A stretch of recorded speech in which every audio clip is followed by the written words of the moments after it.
কয়লাপুর নবোদয় বিদ্যালয়ের ছাত্রের অস্বাভাবিক মৃত্যুর ঘটনার উচ্চ পর্যায়ের তদন্ত ও দোষীদের দৃষ্টান্তমূলক শাস্তির দাবিতে জেলা আয়ুক্তকে এআইডিএস এর স্মারকপত্র প্রদান। কাছাড় জেলার লক্ষ্মীপুর বিধানসভা কেন্দ্রের অন্তর্গত কয়লাপুর জহর নবোদয় বিদ্যালয়ের নবম শ্রেণীর ছাত্র অরিন্দম দাসের রহস্যজনক ও বেদনাদায়ক মৃত্যুর ঘটনায় গভীর শোক ও উদ্বেগ প্রকাশ করেছে এআইডিএসও কাছাড় জেলা কমিটি।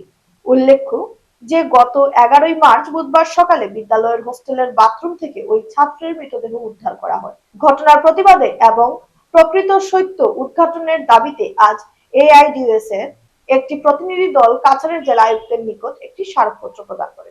সংগঠনের পক্ষ থেকে অভিযোগ করা হয়েছে যে ছাত্রটির পকেটে পাওয়া সুসাইড নোটে 3 সহপাঠীর নাম উল্লেখ থাকা এবং পরিবারের পক্ষ থেকে সিনিয়রদের দ্বারা র্যাগিং ও মানসিক নির্যাতনের যে অভিযোগ তোলা হয়েছে তা অত্যন্ত গুরুত্ব সহকারে তদন্ত করা প্রয়োজন।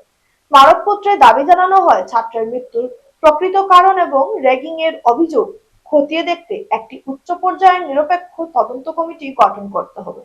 যদি র্যাগিং বা মানসিক নির্যাতনের প্রমাণ পাওয়া যায় তবে অভিযুক্তদের বিরুদ্ধে আইনানুগ কঠোর ব্যবস্থা গ্রহণ করতে হবে। এছাড়াও আবাসিক বিদ্যালয়গুলোতে ছাত্রদের নিরাপত্তা ও মানসিক স্বাস্থ্য সুনিশ্চিত করতে যথাযথ অ্যান্টি র্যাগিং ব্যবস্থা কঠোরভাবে কার্যকর করতে হবে।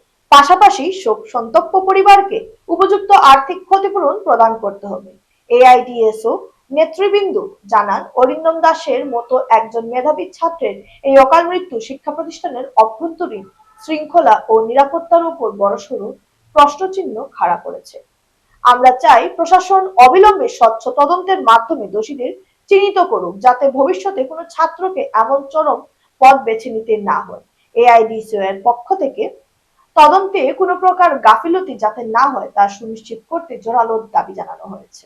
আমরা ছাত্র সংগঠন এআইডিএসও কাছাড় জেলা কমিটির পক্ষ থেকে আমরা একটি মেমোরেন্ডাম এই মতো দিয়েছি জেলার উপায়ুক্তের উদ্দেশ্যে। আমরা গতকালকে জানতে পারলাম যে নবোদয় স্কুলে একটা ছাত্র, কয়লাপুর নবোদয় স্কুলে একটা ছাত্র, নবম শ্রেণীর ছাত্র সুইসাইড করে মারা গিয়েছে। আমরা জেলা উপায়ুক্তের কাছে আমরা বলতে চাইছি যে তার যাতে সঠিক তদন্ত হয়, কারণ একটি সরকারি শিক্ষা প্রতিষ্ঠান যেখানে সাধারণ গরিব গরিব ছেলেমেয়েরা কম করেছে উচ্চশিক্ষার সুযোগ পেয়ে থাকে, এরকম একটি শিক্ষা প্রতিষ্ঠানে একটা ছাত্রের মৃত্যু সেটা অত্যন্ত দুঃখজনক। কারণ সরকারি প্রতিষ্ঠানে তার সেফ সিকিউরিটি থাকা অত্যন্তই প্রয়োজন।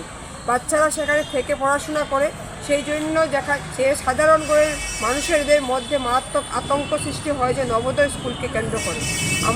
আমরা বারবার জোরালো দাবি জানাচ্ছি যাতে সরকার পক্ষ থেকে সঠিক তদন্ত করে দোষীকে দৃষ্টান্তমূলক শাস্তি প্রদানের মধ্য দিয়ে যাতে জনমানুষকে আশ্বস্ত করতে পারে যে সরকারি শিক্ষা প্রতিষ্ঠানে কোনো ধরনের কোনো ছাত্রের সঙ্গে বৈষম্যতা হবে না, এবং সমস্ত সরকারি শিক্ষা প্রতিষ্ঠানে যাতে ছাত্রদের বিভিন্ন ধরনের